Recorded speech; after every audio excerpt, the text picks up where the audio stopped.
So, kumusta na mga idol kabola? Pasensya na, matagal-tagal din tayong hindi nagsama-sama dito sa ating channel. Medyo naging busy lang tayo. Sumali tayo sa isang basketball tournament at naging busy tayo sa mga games at saka training. Shout out pala sa commissioner ng City Hoops Basketball Tournament, si Sir Jun Arlegui. Salamat Sir Jun sa pagtanggap sa New Era University Hunters, whereas thanks God, it turned out na nag-champion ang mga baby hunters nitong nakaraang linggo. And shout out din sa aking mga minamahal na mga basketball players. Gusto ko rin i-flex mga idol itong aming Hunters Under 21, whereas binabati ko ang aming mga players diyan na nag-champion sa kakatapos na PSL o Pilipinas Super League. So congratulations mga idol. And nagpapa-shoutout din itong ating tatlong kaibigan na mga mahusay sa larangan ng panggugupit. Itong sina Paddy Santos Vlog, Chris Barber Vlog, kay Luigi Maganyan Barber Vlogs. Sana suportahan natin ang kanilang mga channel mga idol. At bago tayo tuluyan magsimula mga idol, kung bago ka pa lang napadpad dito sa ating channel, pakiclick naman ang subscribe button, idamay na rin yung notification bell para lagi kayong updated tuwing meron tayong ilalabas na mga bagong video. Idamay nyo na rin mga idol kung hindi kalabisang hilingin, pakilike din ang video na ito bilang suporta dito sa ating channel, Maestro Coach TV.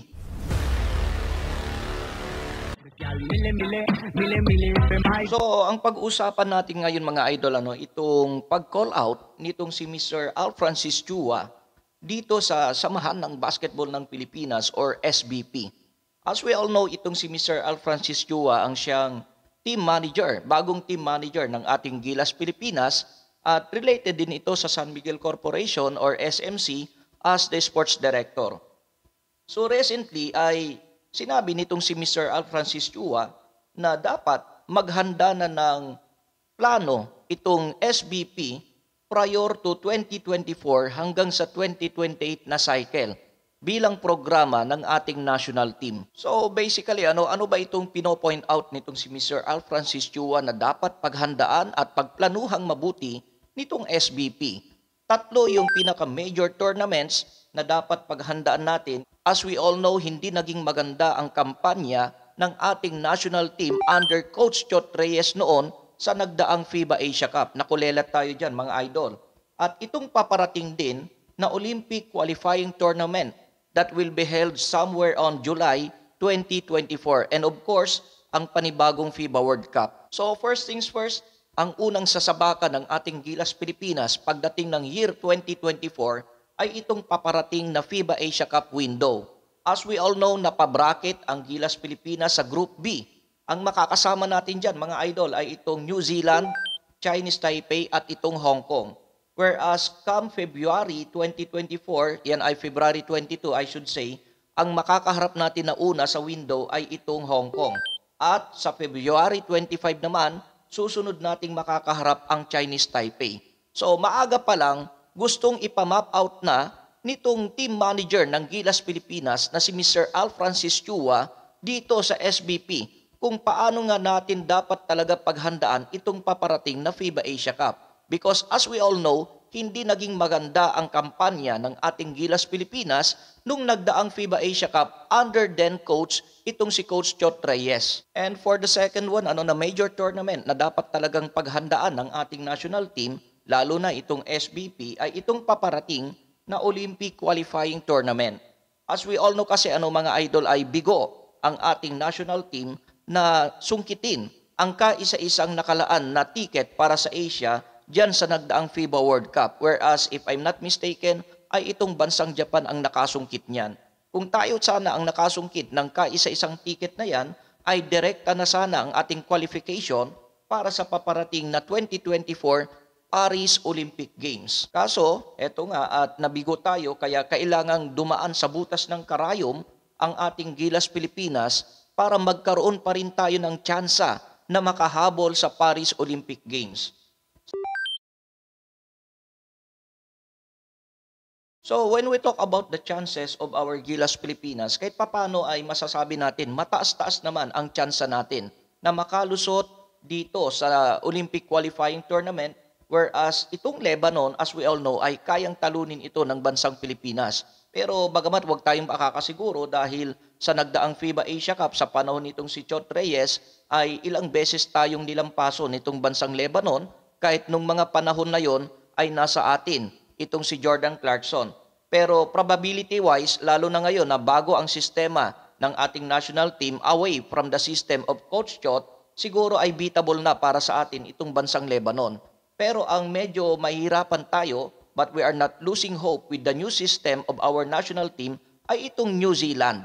Alam natin itong New Zealand ay malakas na team ito at ilang beses din tayong tinalo nito. Again, under Coach Chot Reyes. Pero sabi nga natin, bagong sistema ang sinusunod ng Gilas Pilipinas, bago ang team manager and hopefully ay bago rin ang coach nito kung talaga man na hindi na babalik itong si Coach Tim Cone. Bagamat maraming umaasa na sana ang mag-coach pa rin sa ating national team ay itong si Coach Tim Cone. So we're talking about probability, medyo kaya nating talunin itong New Zealand kung tutuusin. And maganda rin ang nakikita natin na tsansa ng ating national team prior to the upcoming FIBA Asia Cup window. Whereas ang makakaharap natin dyan ay itong bansang New Zealand, itong Chinese Taipei at itong bansa naman na Hong Kong. Whereas alam natin, no-brainer, sobrang kayang-kaya na talunin ng ating Gilas Pilipinas yung bansang Hong Kong na yan at maging itong Chinese Taipei. Mahirapan lang talaga tayo, 50-50 siguro yung chance natin dito sa bansang New Zealand. But anyway, dito sa FIBA Asia Cup qualifying tournament, kahit matalo tayo ng bansang New Zealand, yung top 2 teams, siya pa rin magkwa-qualify sa next round. So maganda yung chance natin dito. Yes, mga idol, kung ang pag-uusapan natin ay chances, yung future nitong ating Gilas Pilipinas, ay maraming mga Gilas fans and basketball observers ang very optimistic sa future nitong ating national team.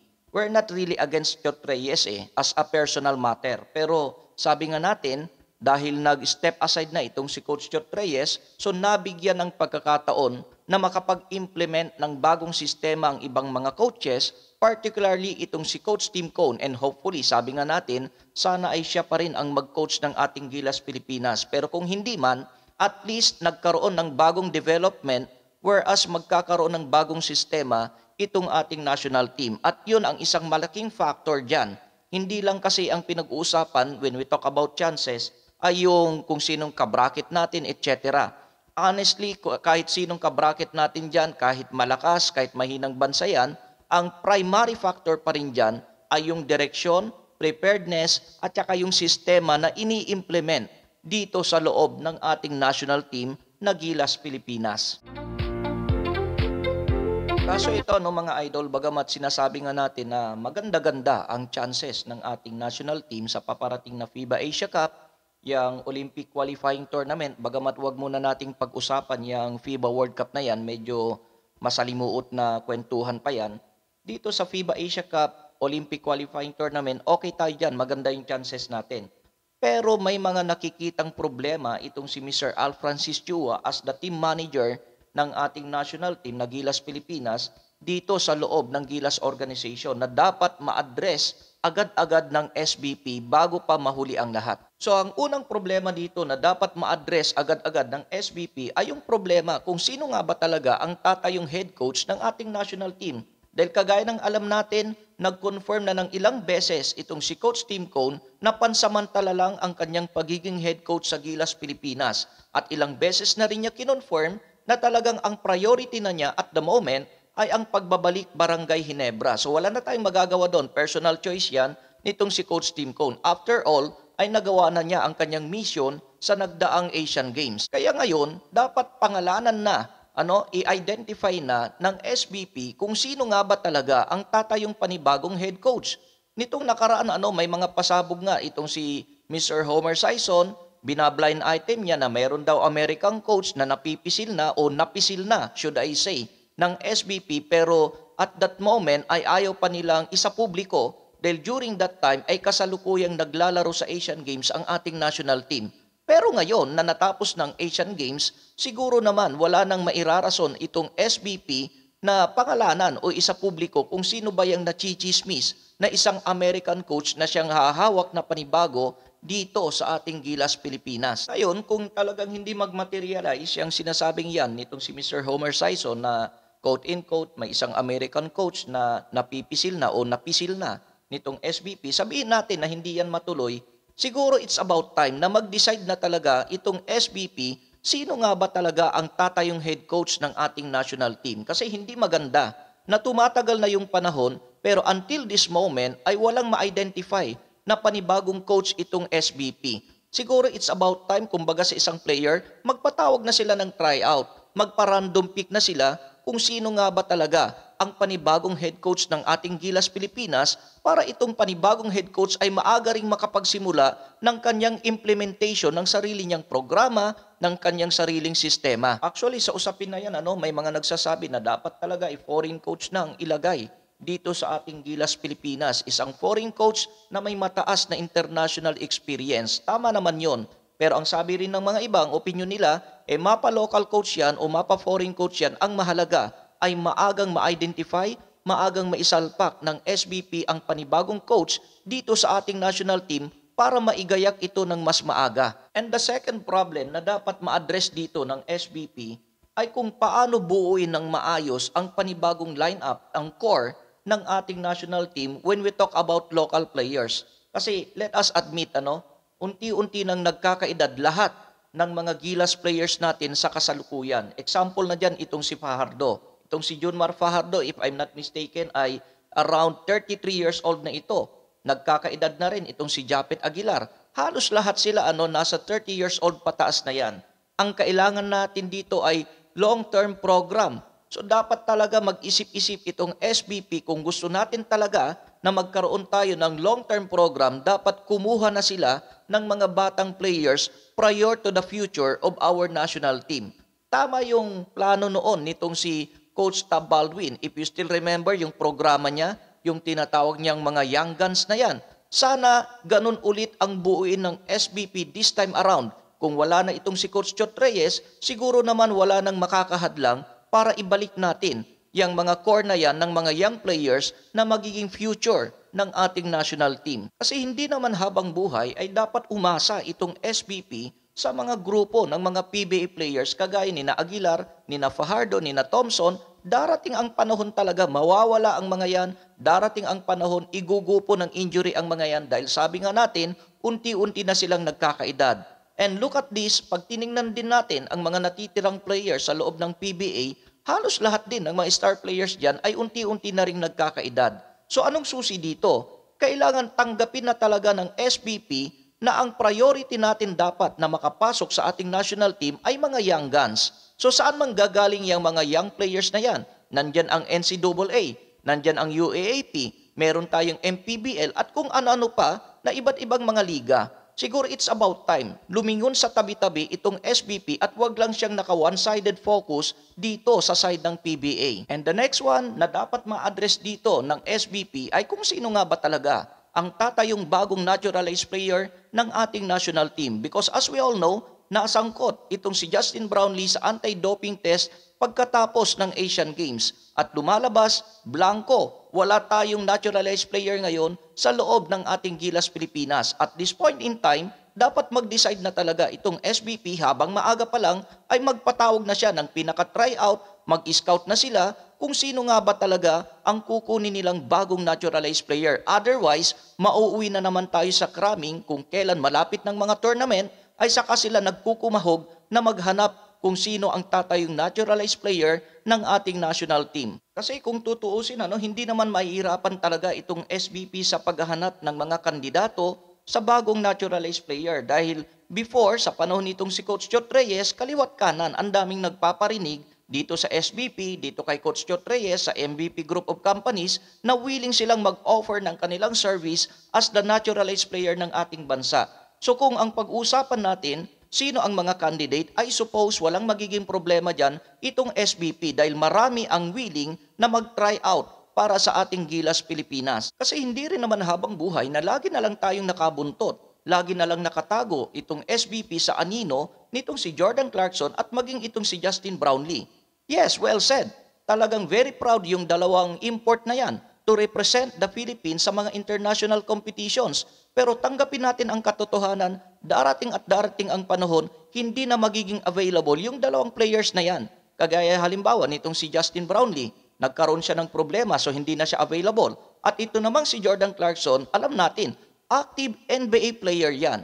Siguro it's about time talaga na mag-scout na, mag-explore na ng bagong naturalized player itong SBP para sa future ng ating national team. Kasi kagaya ng alam natin, mga idol, hindi ganun kadali mag-ayos ng papeles, ng dokumento ng isang candidate para sa naturalized player.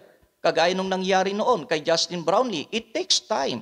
Ang dami nang nag-react, ang dami nang nagalit bago patuluyang na-approve at inasikaso ng SBP ang papeles nitong si Justin Brownlee. Kaya kung talagang seryoso ang SBP sa paghahanap ng isang legit at mahusay na naturalized player, it's about time. Simulan na nila ang paghahanap ng mga kandidato para sa ganon hindi sila magkraming sa dulo at magkaroon ng sapat na panahon para i-request sa Kongreso yung papeles, yung pag-approve sa naturalization kung sino mang import na yan ang matipuhan nitong SBP. So I suppose at the end of the day, sang-ayon tayo, tama naman itong pag-call up ni Mr. Al Francis Chua dito sa Samahan ng Basketball ng Pilipinas. Sa tingin ko naman walang masamang tinapay sa part ni Mr. Al Francis Chua.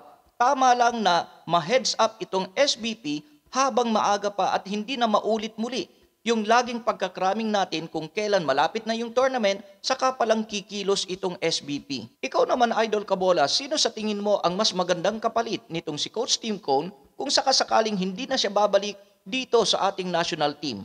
At pagdating naman sa naturalized player, sino sa tingin mo ang magandang kapalit nitong si Justin Brownlee? At kung maganda ba na isang small forward ang hanapin nating kapalit na naturalized player o isang legit center na mag-fit para sa ating national team? I-comment mo lang yan sa ibaba, Idol. At doon, ituloy natin ang ating masarap na kwentuhan dito sa Maestro Coach TV.